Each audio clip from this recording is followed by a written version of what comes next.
die out. So they'll fly around in helicopters, and then they'll drop some guys out, SEAL Team 6 style. They'll lay out a net, roll the girl into the net, hook it back up to the helicopter, and transport it to the river. But these are like, 7-8 foot long guards. These things are massive. We're live. Tighten up.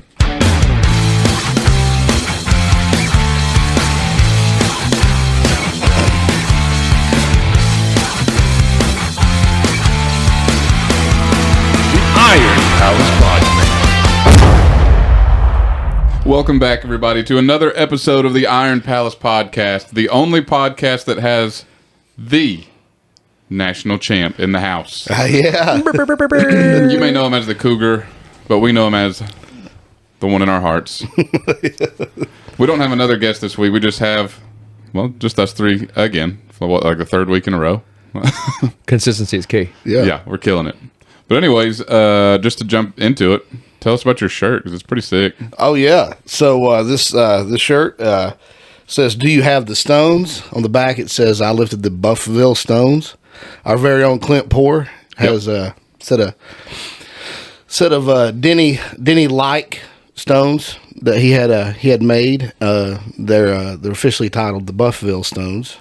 Pretty sick. I get mine this weekend, but they're not the Buffalo Stones. His shirts he posted are pretty sick. Yeah. I'm pretty upset about that he beat me to the punch on it. But yeah. Well, I guess he didn't have to be as specific as yours. How heavy are his? They are 489, 498, somewhere. I don't know. Combined weight 498. Yeah, they're just under 500. I'm gonna get me one of them shirts.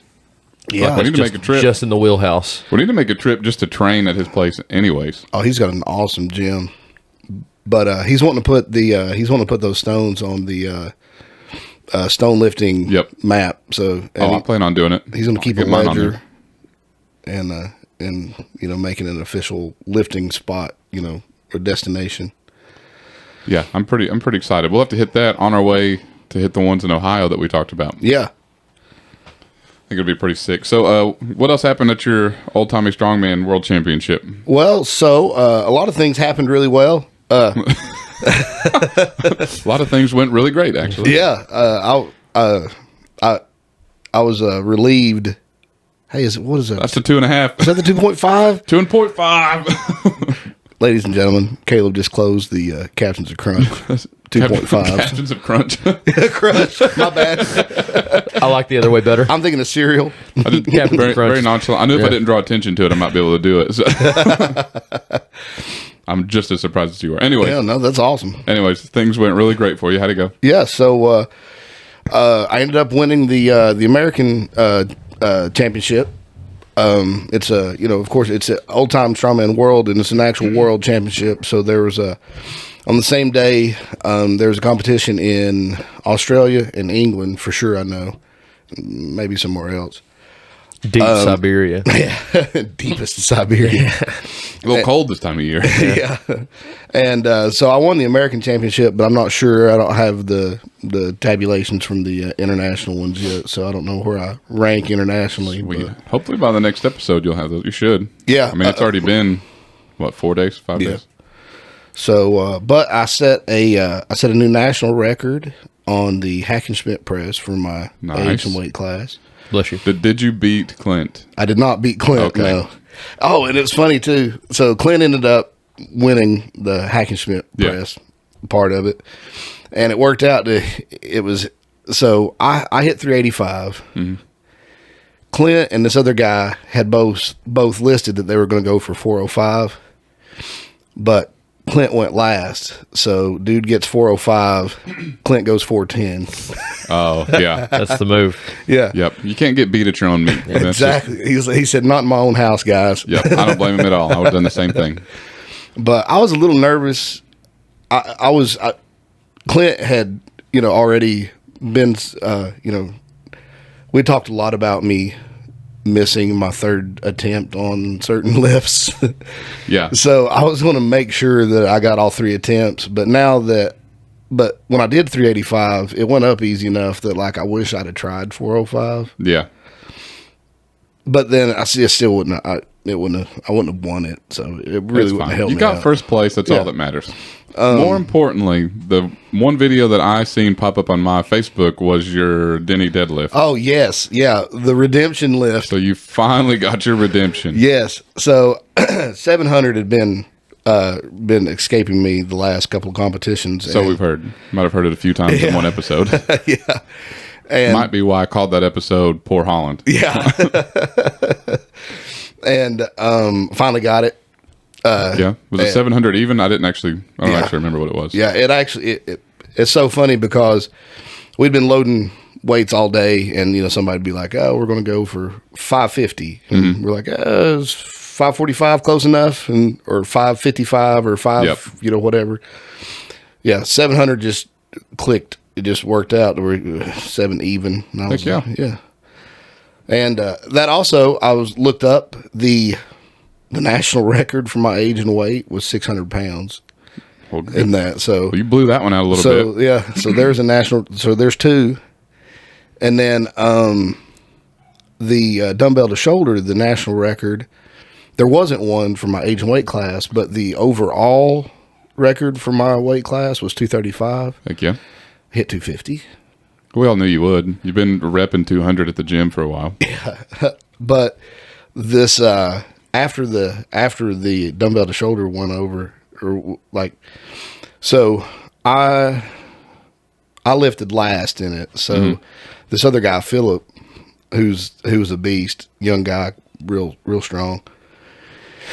He was shooting for the record too, and it just so happened though that I lifted last in competition, so I ended up beating him in competition. But then he took an extra rep to get the record. So so now I have it from my age and weight. He has the overall at 252. Really? I mean, props to him for doing it. But yeah. It took all I had to not say something when he said this dude, Philip. I could tell. Smile. I was waiting on you to say something. Keep it in. I can always tell when you're stewing something and you're trying to filter in your head. Is this okay to say? I wasn't even looking that way, and I could feel it. Feel the darts coming. Yeah. Philip is one of my favorites. Why is it one of your favorites? I'm not saying. Now you're not going to know. Keep your secrets. You know, but Holland may not. Well, you know. Yeah. My name on PlayStation Network is even Philip. Because one of my favorites, like, the Bofa and all those dumb jokes, Philip on these nuts. Yeah. You can get people with Philip, they've not heard that one. That's the Star Trek. That's boldly going as far as these nuts joke goes. Well, that's one of my favorites. Bofo. Pioneer in the these nuts jokes. Yeah. That one, or me and my buddy also do, like, I was driving down here listening to 90s pop sensation Inya. We wear that one out too. Well, see, both of those are legitimate names. So, people walk around. Yeah, you can catch them slipping. Yeah. Yeah, I would fall for it because I'm automatically going to think you're talking about Phil and Lil from Rugrats. Yeah. That's where my mind goes with the name Philip. A lot of people are like, you don't remember Philip, dude? He's playing that pickup basketball game, and like you got in his face, he got hard on you. Like, you don't remember that? They're like, no, dude. Don't. See, my immediate response is I would remember if someone got hard on me. I would know. Well, once you back somebody into a corner enough, you can force a lie because like you can get like that. You can. I know when that happens. You can get like the exact target. You can get them to be like, oh, they don't want to sound like a punk or whatever. You be like, yeah, dude, he like it, and they'll be like, oh yeah, I think I do remember. Most of the time, you can get that out of. If you pick the right target, you can get that out of them. I get that. The problem is I don't have that much pride. Yeah, that's what I'm saying. You got to get the ones the one you can get with it. I'm like, no. Yeah, yeah. But I'd fall for that joke in any other way, but that scenario, probably wouldn't get. You got to know your target. I'm a professional at these nutters. See, if I get back into a corner, I get really sarcastic and try to make a joke in hopes that if you laugh at it, you'll forget that you backed me in a corner. That's usually what I go to. Say something so off the wall, but in such a calm way that you don't know if I'm joking or not. That's usually how I get out of stuff. It's like they're either are going to start laughing at this or they're going to end the conversation real quick because they're uncomfortable. Right on. Yeah, that's too. Anyways, Holland. Yeah. Oh yeah, but I'll say, I mean, on top of doing well, even if I hadn't, it was worth the trip. I mean, it was such a cool experience. Clint had done such a good job of setting setting that The up. setup looked awesome dude, in video. I can't imagine in person. Oh, man. It looked insane. It was, the light show and smoke machine and Every time banners and I stuff. send him updates about our stuff that I'm getting set up and everything, and he'll immediately send me a video of his same set over and over again. I'm like, I get it. It's sick. Okay. I don't know how they got NASA alone in the space shuttle like that either. I That don't was know. cool. It was wild. Yeah. Yeah. Wild. We can't say stuff like we have video now. Yeah. So I like how we did start doing video, and it's on a day I forget a change of clothes. that's true. Yeah. I look like a freaking corporate shield, which is the last thing I am. But a very handsome corporate shield. Thanks. Oh. Well, speaking of records, undoubtedly we will definitely come back to your competition. I've been researching a certain somebody, and as we learned from the Columbo one, I really like to see if you can guess it, especially because at this point I want to Celine see. Dion. Yeah, well, we're done here. Pack it up. But Voice of an angel. I really want to see which one of you will guess this one first, because you both are going to know who this is.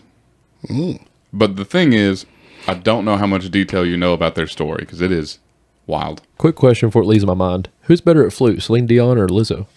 Lizzo. I don't know. That flute solo and My Heart Will Go On gets the tears out of me every time. Anyways, so to just do a recap of this man's accolades before we get into details, I'm gonna go over some brief footnotes, and we'll see which one of you can guess first. And I'll wait till David is paying attention. Let's make sure this. I'm in. All right. So they are a 2-time Olympian. Kurt Angle. No. Solid guess. They are a WDFPF world champion, 2-time U.S. national champion, 3-time U.S. national weightlifting champion, holds 3 senior U.S. American weightlifting records, also set high school records of the, the squat, bench, deadlift, and overall total of the squat being 832 pounds, bench 525 pounds. High school? In high school. Deadlift 815 with a total of 2033. Also went on to set Olympic lifting records. Where did it go? The snatch of 396.8 pounds, clean and jerk of 485 pounds with Mark a total. Henry. Mark Oh, Henry. I was gonna guess my cousin D-Ray. I was saving the big one for the end because I knew you'd guess it then.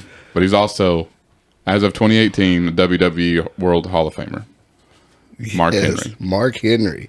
Now, we've talked several times about men way in the past, or men that, nowhere near living right now. At the closest I think we've gotten is Columbo. I think Yeah. we've talked about him lifting that one dumbbell Exactly. on the podcast See, before. And I thought about us talking about that, and I realized, I've never actually looked into the extent of his weightlifting career. We all know his WWE career. How can you not? Yeah.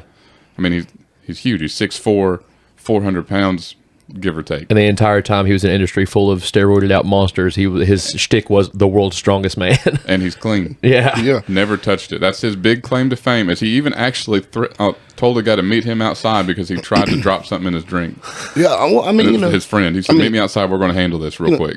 I mean, he's an Olympian. There's no stricter drug Yeah. testing regimen than in. He said he has been drug tested more times than any man in any version of weightlifting. Oh, yeah, I He wouldn't said doubt that. in one season for powerlifting, he's competing in tested events, Yeah. both tested and untested, both raw and equipped.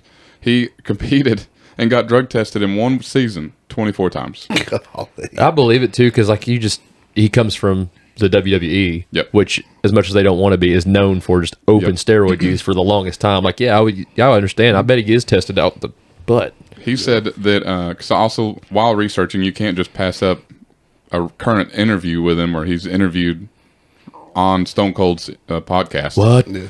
So My hero. So he goes into detail about a lot of the stuff that I researched. Honestly, I started writing notes down about his feats of strength, and I was going to run out of paper. Yeah. Because Especially with that tiny paper you're writing on. well, this is normally perfectly fine if you write, 5-time Olympian, did this, squatted 800 pounds, whatever. But whenever you start writing down, like, the different federations, the different records, the different totals, the different sports. Like, I mean, this guy competed across, 3 different sports? Well, yeah. Well, 4 if you count WWE. I was gonna say, most of the time, either a lifter is a power lifter Right. or an Olympic lifter. Very rarely are they, Both. world class at both. Both. Yeah. And so on his podcast, or on the Stone Cold's podcast where he was interviewed, he talked about whenever he was young, the of course now I just forget her name. What? Who was the first woman to lift the Denny Stones? Barbara. No. Charisse. No. Janet. No, it starts with a J. Ashley. Oh. I would love to look it up. Jan Todd? Yes, Jan Todd actually heard about him in high school. So by the time he graduated high school, he was already put in the LA News as the world's strongest kid, world's strongest teenager. He just spent his life as the world's strongest. By the time he's in like, I think it said when he was in like the 5th grade or 6th grade, he was already like 5'5", almost 200 pounds. It's ridiculous. But then he's like his senior year of high school, he squatted 600 pounds. That's ridiculous. Senior year of high school. And then, goes on to set all these things. Sets the teenage squat record, 832 pounds. That's, yeah. Stupid. That's pretty heavy. Drug-free, mind you. And Jan Todd went and met with his mom and was talking to her while he was out doing, I think he's playing football or he's doing something. I forget what he was doing. And she was talking to his mom, talked to her for a couple hours, and then talked to him and said, do you do any kind of drug? He said, what kind of drug are you talking? I don't even know what drugs I would do. So not only is the world's strongest man, he's also a dork. No, dude. Like, also in his interview, he talked several times about how he takes things too seriously, and that people would in WWE would just mess with him because they knew he's going to get very mad. Yeah. I can't remember who it was, but someone kept picking at him, and he said he finally pulled him behind the bleachers at a WWE event and said, "Listen, dude, you've worn out your chances. This is it. You make one more statement at me, I will kill you." And he was like, "Dude, are you serious?" He goes, "I'm dead serious. Your chances are up." And so he had to go take him out and say, "Dude, this is all just part of the shtick." Just like, and he was like, so then he said, he felt dumb. He also got sent to Canada for WWE because he not necessarily exiled, but he got sent away to fix his attitude because he threatened to kill Bret Michaels. And he meant it. I bet a lot of people probably threatened to kill him. Yeah. Really his butthole. So, yeah, the guy's crazy. Like, in any sense of that word. Yeah. So, he started out powerlifting out of high school. Went on to set junior records, whatever. Well, someone caught him.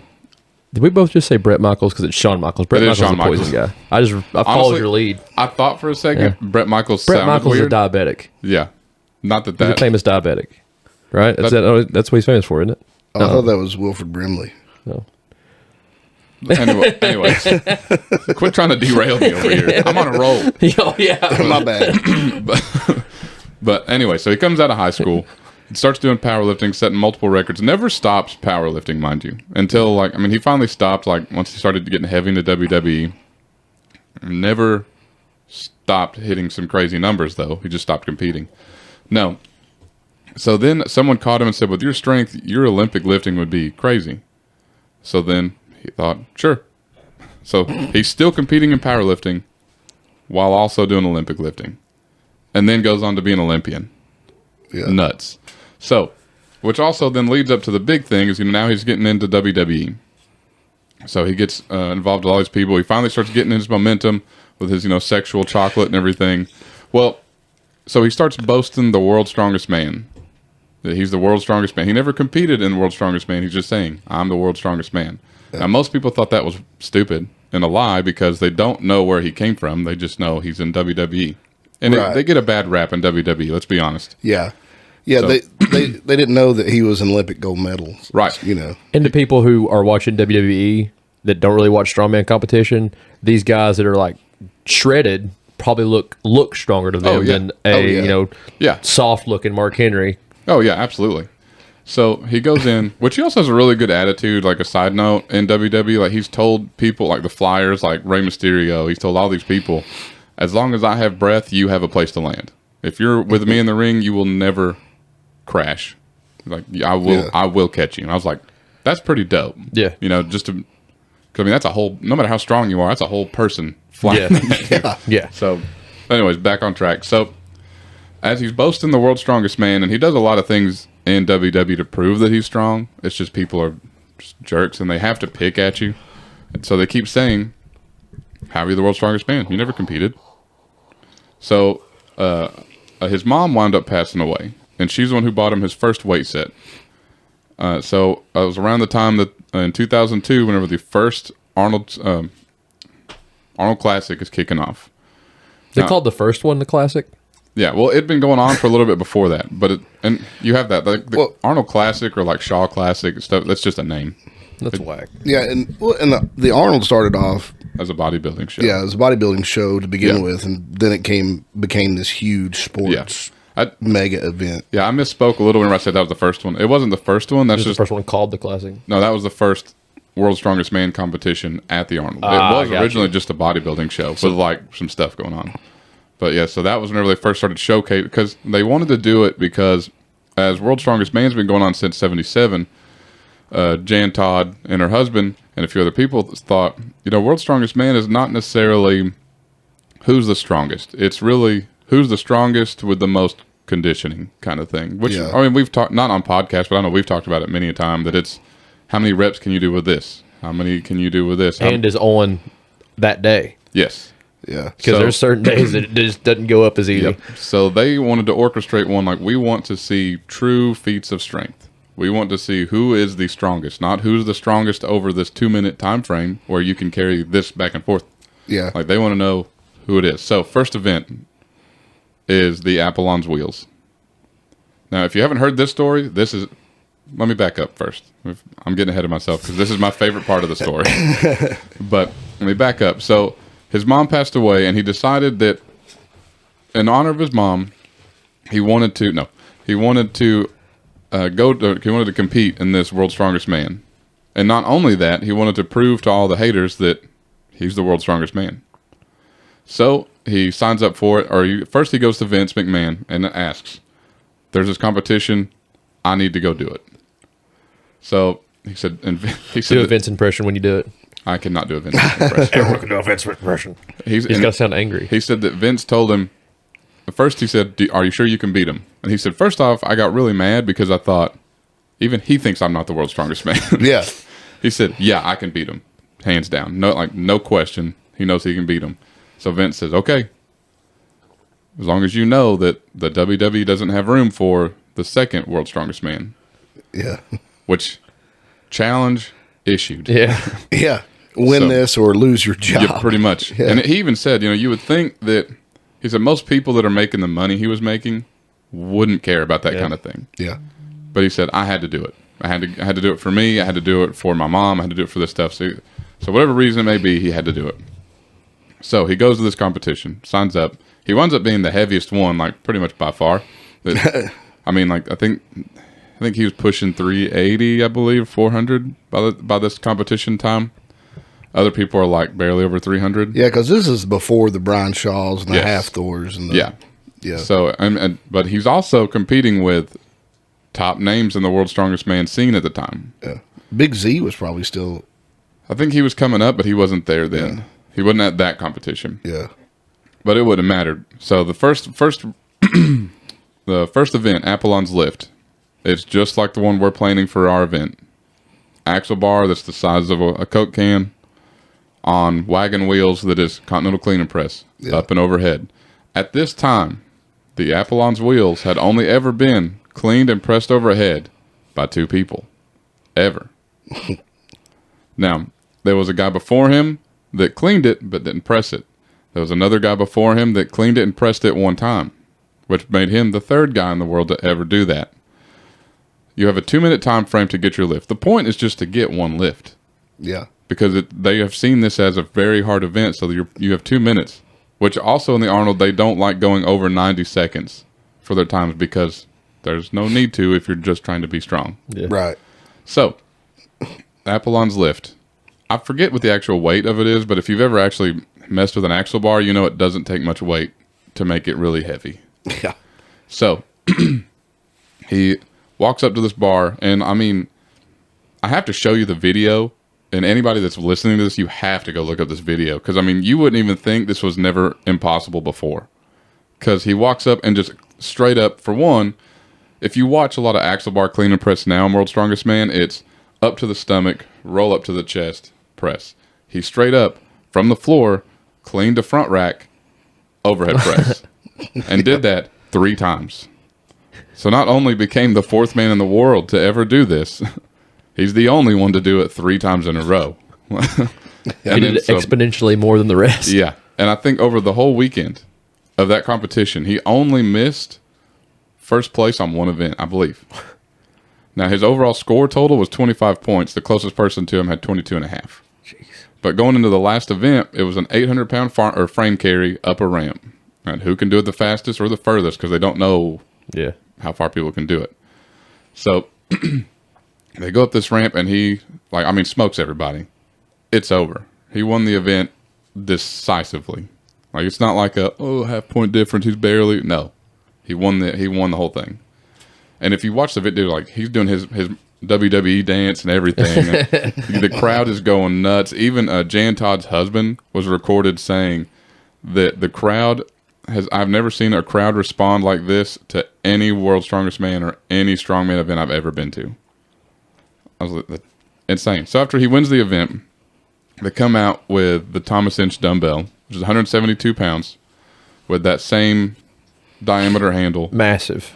And they say anyone who can clean this from the floor to overhead with one hand gets $1,000.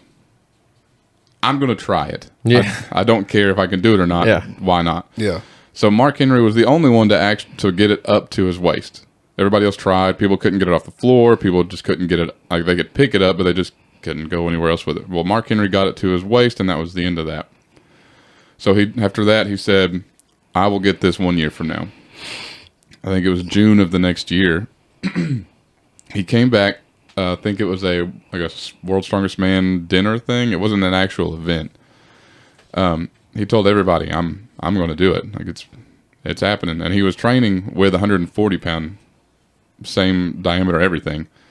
So they set it up. He was going to go do it in front of this crowd in like a hotel showroom or something, or ballroom. Yeah. It's a crazy looking atmosphere, and no one's getting excited. So he's it's not hype enough in here. So everyone starts getting excited. He walks up, clean and press like it was nothing.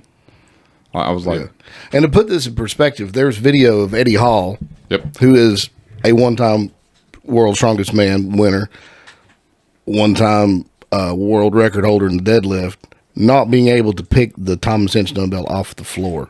Mm-hmm. You know, I mean, yeah, the grip is like fat too. Like it's it's a beefy boy. I think it's 3.5 inches. That makes things a lot harder. Like, isn't there like gym equipment that is specifically like fat grips to put on the grips to make it tougher and make the lift different?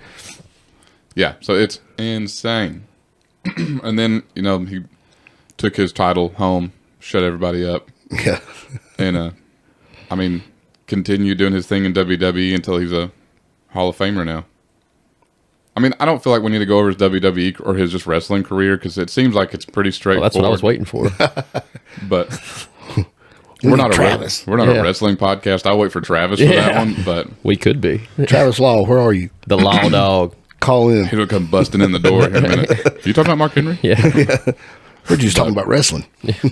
But yeah, dude, I thought it was sick. Like, I mean, I've known he called himself the World's Strongest Man. I know he competed, and because he still shows up at the Arnold, he still does judging and stuff like that. Yeah. But I never got to see any of it. I never actually looked into it, so I didn't know he's that guy. Oh, he wrecks shop. Yeah. Oh, yeah. He still holds world records for powerlifting.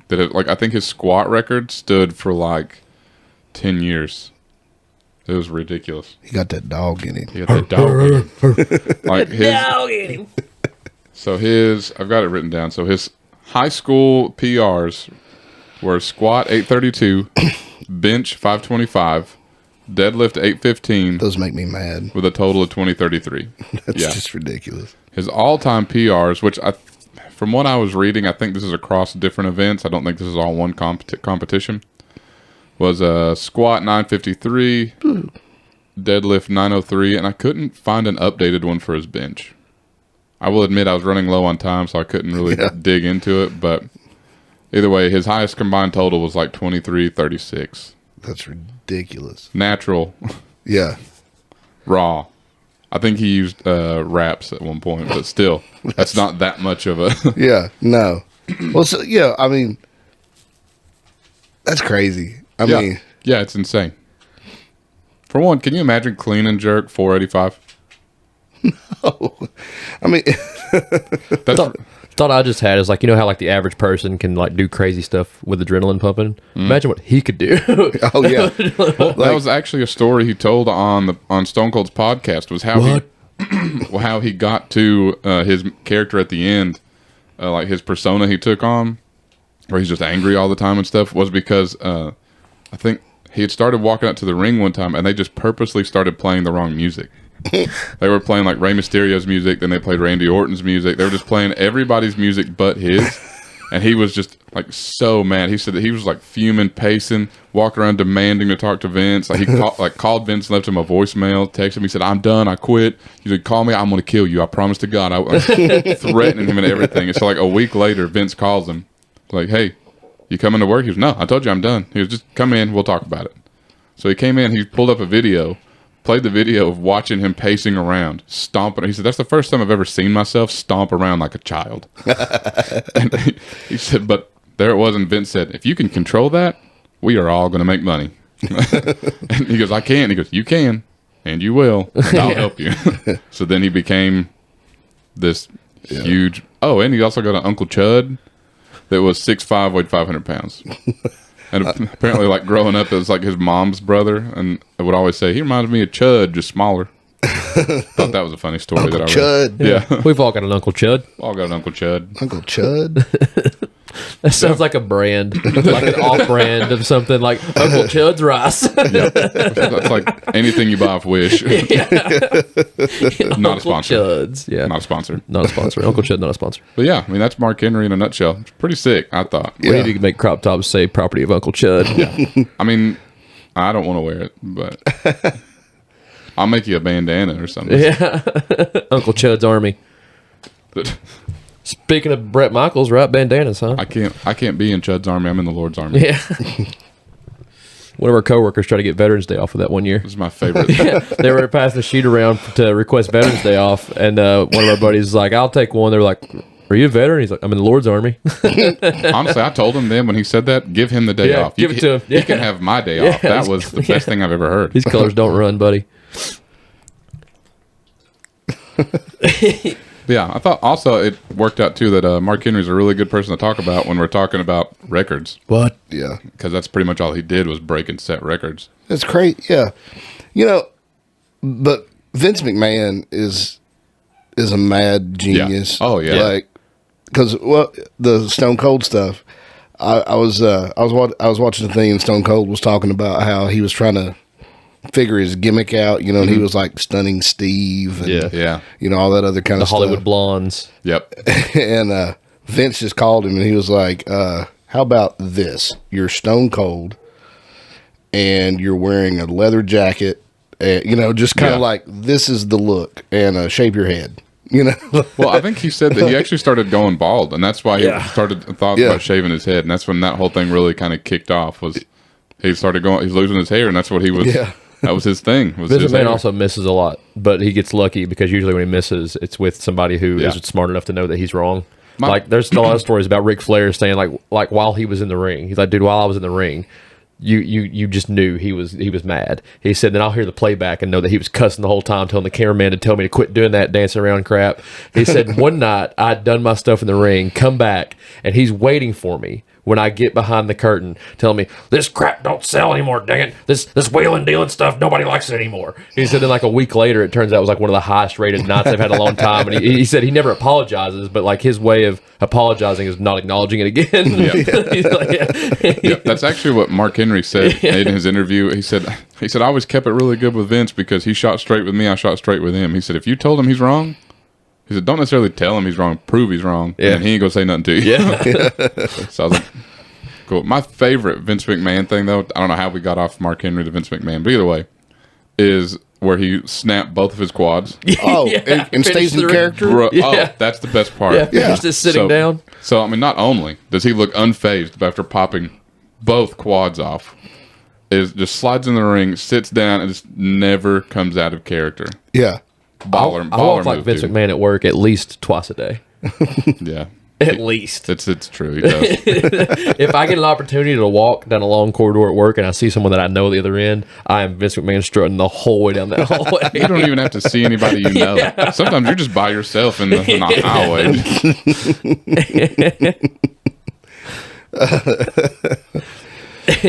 He's also the worst at selling stunners ever. I think he did that on purpose. The best one at selling them was probably The Rock. Dude, I don't know. Did you see Pat McAfee sell that stunner at the last WrestleMania he was at? That was so good. Dude, I've actually just seen a video earlier. I think it was last week. I forget what main event that it was after, but Randy Orton hit one of the RKO. Yeah, hit him with an RKO. But I'm trying to remember who it was. It was one of the brothers. I'm not up to snuff on current WWE. Yeah. But either way, he hit this dude with an RKO, and they had to roll him up in the mat because he sold it all the way until like the stadium's gone. Yeah. Like literally, like stadium's done. They're out here like tearing down the stuff. Dude is still face down. My goal with this podcast is that we make it big enough that I actually get to sell a stunner from Stone Cold, because that looks like it's so much fun. I just want to sell a stunner once in my life. All I want to do is get hit by a stunner by Superhuman. Yeah, for all my juggalos and juggalettes. I want to fight Steven Seagal. We know. I want to have a foot race with Steven Seagal. I bet fat Steven Seagal runs even funnier than skinny Steven Seagal. Be the same day. He's got a foot race with you and then box him. And then I want to play rock, paper, scissors with him. The Seagal triathlon. I'll play rock, paper, scissors with him after it's over. The first ever Iron Palace Steven Seagal triathlon. I'll be on the outside going, I get to the loser, Stephen. I just want to tell him, give me one of your Aikido. Give me one of your Aikido demonstrations. Just slap him. Like, you didn't block that. Like Rex Kwon Do, give me your best move. Yeah. You block it every time.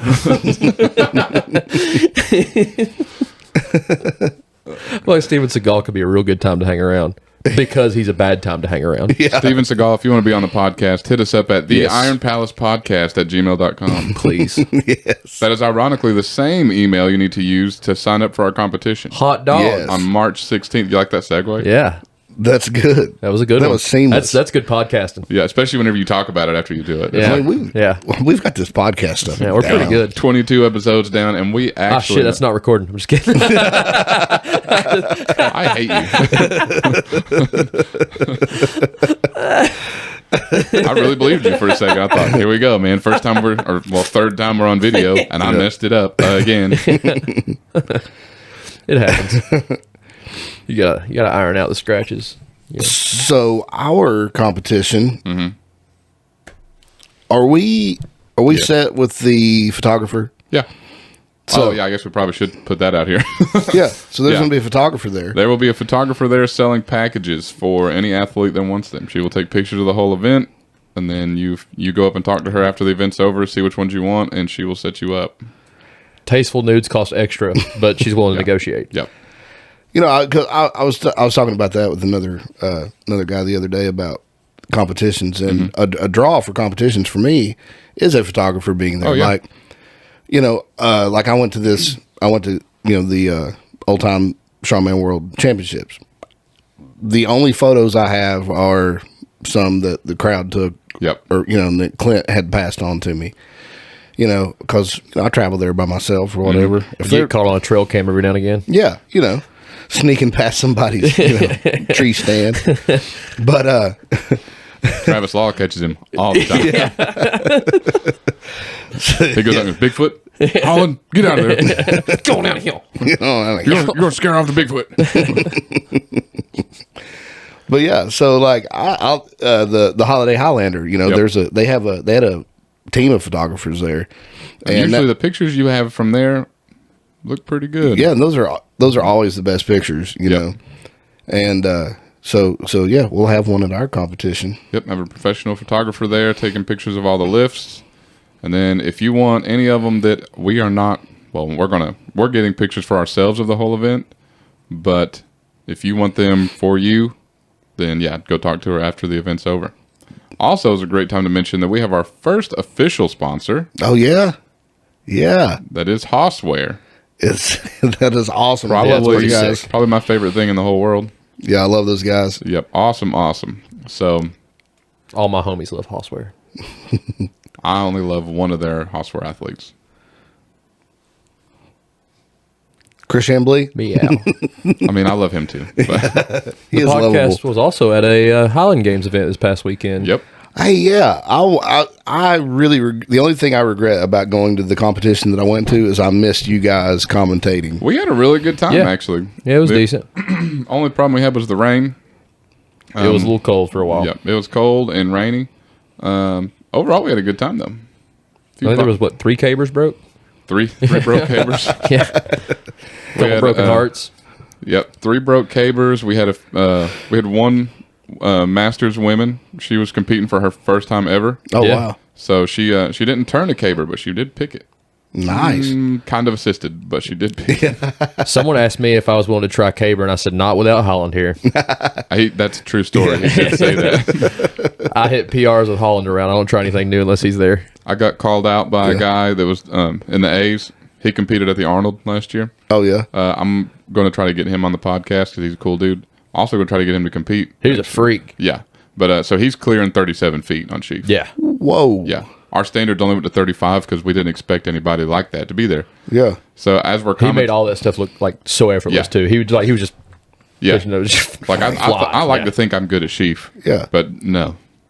He made all of it look so easy. Dude Yeah. is an athlete. Like I think I had made one joke and he says, "You want to try it?" And I was like, "We're not at 35 yet." But so I walked up in my boots and waterproof pants, did not hit a height. But I also wasn't warmed up. I didn't have a belt, and I'm going to come up with any other excuse I can think of. So, Oh, yeah. I think he was also Absolutely. the only one that turned the caber that they Yeah. were trying to throw. yeah, it was a big caber. Yeah, it was tall. Was it? I forget how tall it was. It was It long. was over 100 pounds. I think it was about 18 feet. It was, 100. and it was waterlogged. Yeah. Oh, man. But Yeah. it's been super dry. It's been sitting in a garage for like 4 years.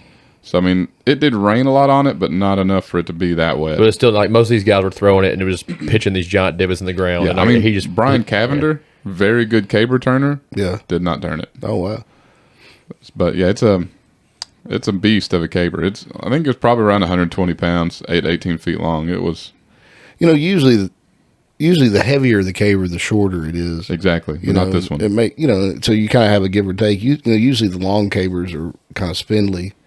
Yeah, this one's it's beefy. Yeah. Yeah, those hammers. Like, so we were standing around while the other people were doing some other stuff, and you think, oh no, we're good. The other hammers aren't making it half this far. And then all of a sudden you hear one sound kind of close. Like, Yeah. whoa. Yeah. And again, him just look effortless, like he's tossing an underhand. yeah, like because I got pulled off commentation to go and judge for caber, which is no big deal. I don't care. Yeah. But like we're almost all it's like raining hammers on us over there, and, like, no. And I'm over here also having to like make sure these people are turning away from divots because the ground actually that field takes water fantastic. Yeah. Like much better than any field I've ever been on because usually if it rains like it did, it is mush. Yeah. Yeah. But it actually stayed pretty hard. It was But- decent. It rained really hard. Yeah. Like for a really long Yeah, time. it was though. rough. But that caber was so big and so heavy. I mean, we're leaving divots. Oh yeah, 6-7 inches deep. Yeah, there was some thick ones. Yeah, one guy like threw the caber and it kind of went up and almost just stuck straight in the ground. I was like, dude, you trying to stick it in the ground or you going to turn it? Because Yeah. neither one happened. But I want that to happen one time on do a too. caber. Stick straight up in there. yep, I've seen them get hang time up at 90. Yeah. And then come back. But I just want one to just Stick. be there. And then lean on it and take a picture. Yep. But yeah, we had a great time. That's awesome. I did, the Holiday Highlander the weekend before, and it rained. And one of the events that we did was a sandbag carry medley. Mm-hmm. I have no idea how heavy the sandbags were by the time we carried them. They were ridiculous. Yep. We had, so they were supposed to be a 180 and a 220, the two sandbags. Yep. There were 3 guys in my group that didn't manage to pick the 180. Dang. So Oh, just because it's waterlogged? it rained on them all day. Yep. There's no, And also to add to the guy that was throwing sheaf, oh yeah, it rained. the sheaf, yeah. Now I will say I threw the same bag. It was not 16 pounds, but it wasn't no crazy like 20-something pound waterlogged, but Yeah. it was up there. I mean, but either way, And it was impervious to forks for a while, too. Yeah. Nobody could get their forks through it for the longest. I mean, I didn't have my fork, but I don't think it would matter. But yeah, I love doing that where people are like, I can't get my fork through it. And I just walk up and put it through it. That's how I made Mark mad that one time. But I couldn't get it through it either. I was like, I don't know. What kind of bag was it? They tried all of them. Yeah, they had a hard time with all of them for some reason. Oh, really? Yeah. The first hour of the sheaf event was everybody complaining they couldn't get their forks to the sheaf bags. Yeah. But then they kept swapping and and I don't know what happened. It just magically started working. Yeah. So I don't know. They finally got it through one and they stuck with it, I guess. Yep. We used the same 3 holes. Yeah. Probably.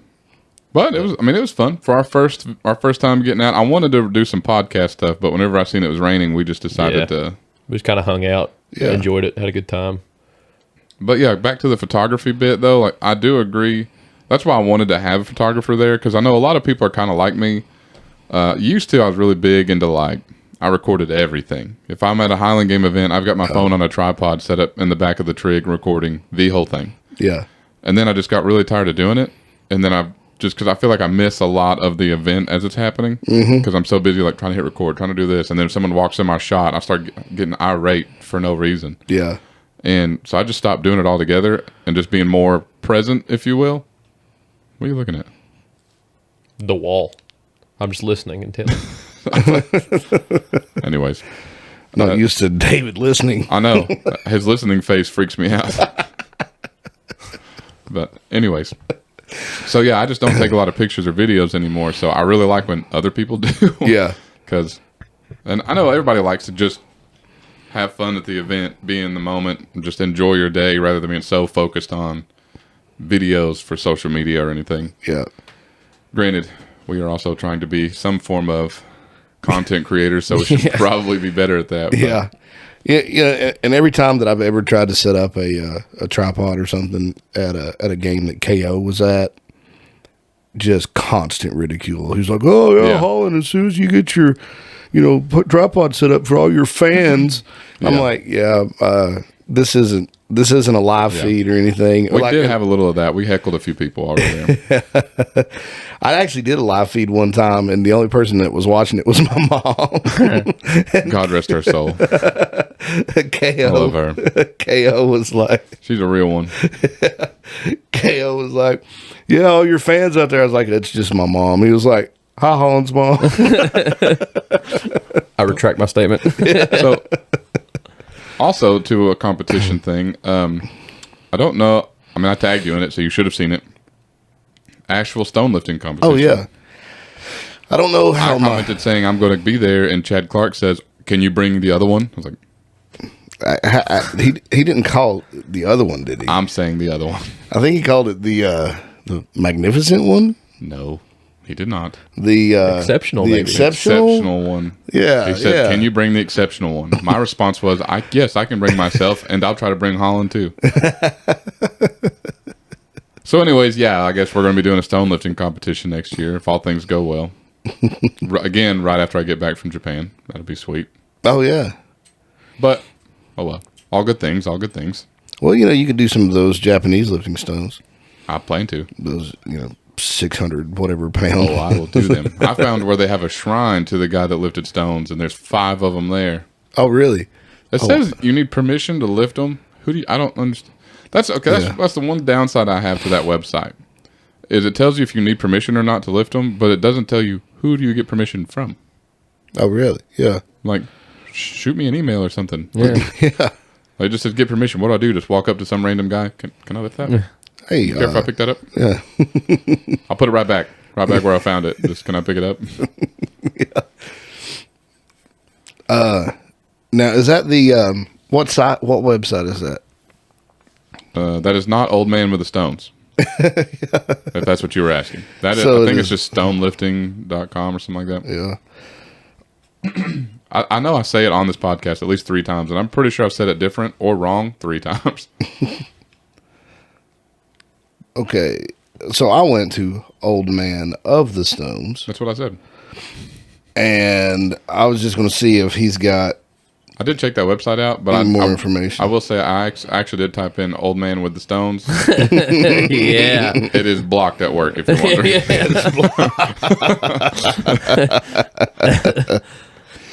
The website was down. They had a link to their new page, Old Man with the Meaty Clackers. Yeah. I didn't click that one. Clackers. Let's have a moment of silence while Holland Googles. Yeah. No pressure, Holland. I want to see if he's got the Japanese stones listed because he's got all No, he kinds doesn't. I looked. Okay, North American stones. Spoiler alert. Yeah, I looked at those. The other one has the Japanese stones, but the old man of the stones doesn't. Are there any in Australia? Probably. They go, crikey, it's a rock. Crikey. That'd be cool. I want to go to Australia just so I can see the Southern River Band. There's a old man of the stones has a pin here. Ooh, how much does the Australian stone weigh? The Madden stones, they are the one's 112 kilograms and one is 117 kilograms. What's that in pounds, boys? So you're looking at 200 and something. It's like 2.2 pounds per kilogram. So how much is it? 112 and 117. So like 250-ish. I'm going to go pick up the Australian stones. And they've got rings. They're set up like Denny stones. I'm going to go pick up the Australian stones then. Also, That's cake. I looked more into the Ohio stones. I wonder what kind of stone that is because they're bigger than I expected them to be for that weight. That's what she said. That's Looks like slate or something. I don't know. Yeah. Or maybe it can't be marble. Marble's heavy. yeah, that'd be really heavy. It looks like it's got to be something kind of chalky and light. Yeah. I don't know. Yeah, that's like a boulder. Yeah. That's a nice boulder. That I is like a that nice boulder. Also, I looked more into the Ohio stones. Yeah. The Buckeye stone is the stone for Ohio that you can you can be claimed as Ohio strong then if you lift that one. But it's only available during the Ohio Scottish Festival. Oh, really? How much does it weigh? I think it's like 250 or something. Most of the, if you look up the ones in Ohio, Sean Urquhart's got them all labeled as to have a complete lift, they must be shouldered. Yeah. I was like, okay, well that's my weak spot. I can chest a lot of them, but I can't. Yeah, that changes things. Yeah. Like the Australian says the rings. Like that's a doable lift for me. Like right now. Yeah. Let's go. Yeah. Let's go. Yeah. Let's go to Australia tonight, boys. Yeah. I mean, I'm free for the next couple of days. My granddad's got a wish I Stratus, the V6 Venom on the back. We can pretty sure it'll get us across the Pacific. Let's do it. Yeah. Hop on in there. Yeah. I think they I got like a how lot. you both look at me to make this happen. I think they got. Hey, well, I mean, we're both willing to go. Yeah. We can get through some of the locks and get down through the Tennessee River, and we'll find our way there. That's all you need to get to the Tennessee River. Yeah. Once we go to Mississippi, we're home free. Find Nessie, she'll take you right there. There's bull sharks in Mississippi as far north as Ohio. Speaking of, see how I tied it all back around? Yeah. That's good podcasting. How did boy. that tie We it were all talking back- about Ohio. But we said nothing about sharks. I got us back to Ohio via sharks. Bull Ohio is the common ground there. Are those freaking sharks with freaking laser beams on their heads? Also, update, I looked into sumo wrestling in Japan for this next trip I'm going on, and there's not any. Whack. Whack. They have a tournament in March. I'm there from end of January to beginning of February. See, that's where they feel as a country. Because like if they were coming over here and like WWE events, year round, baby. I know. Yeah. Our wrestlers don't take time off. However, Hacks. Also, fun fact I learned today, do you know what they call the sumo wrestling training dojos? Buffets. Stables. Oh, Stables. Stables. I was like, all right. I'm just a bachelor. It's apparently free to visit one of the sumo stables, but you have to be very quiet and sit in the corner because you cannot disturb their training. Yeah. In which case I said, I can't do that. Yeah. I talk entirely too much. Hence why I started a podcast, because I need somewhere to talk because people don't like it. I would hate for one of those guys to take exception to me being there. And then, Yeah, well, they would say, you look exceptional. And I would say, yes, he's exceptional. Sit on him. Also, whenever I was looking at seats, to get ringside seats, they're the most expensive and also the most dangerous because you were at risk of injury due to them falling on you. And I said, yes, please. Gotta die something. Yeah, how cool. You get to heaven, what happened? Sumo wrestler fell on me. I'm as shocked as you are. Yeah. Yeah. I bought the ticket and I'm just let God figure it out. And here Smelled we better are. than you expected. Smooth. Yeah. Yeah. Way smoother than you think. Expected a lot of acne. Yeah. I was wrong. Wish his diaper fit well. On a different note, can I see one of your phones? No. Do you have a password? No. You don't have a password? It's my birthday. How do you unlock this His thing? password's my birthday. Got it. Double tap and slide. Yeah. Double tap and slide. Cool. Anyways, proceed. Don't worry about me for a minute. Oh. No, okay. now we're extremely worried. Yeah, now I'm like, what's he doing? Well, you'll find out in a minute, but my phone's over there, so I can't do anything. He looks like I was very unprepared today. he looks like he's playing a burglar in a church play, doesn't he?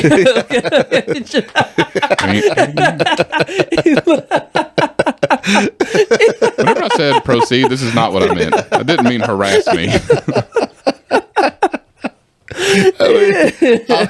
I've been wondering what this look said to, what it reminded me of. Yeah.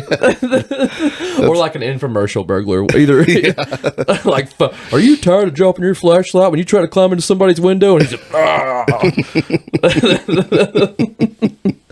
get the headlamp. Anyway, go ahead. Anyways, if you actually care what this is, it's for one, don't wear a beanie when you have headphones on because it will hurt your ears. Oh, yeah. Also, it makes it very quiet. Yeah.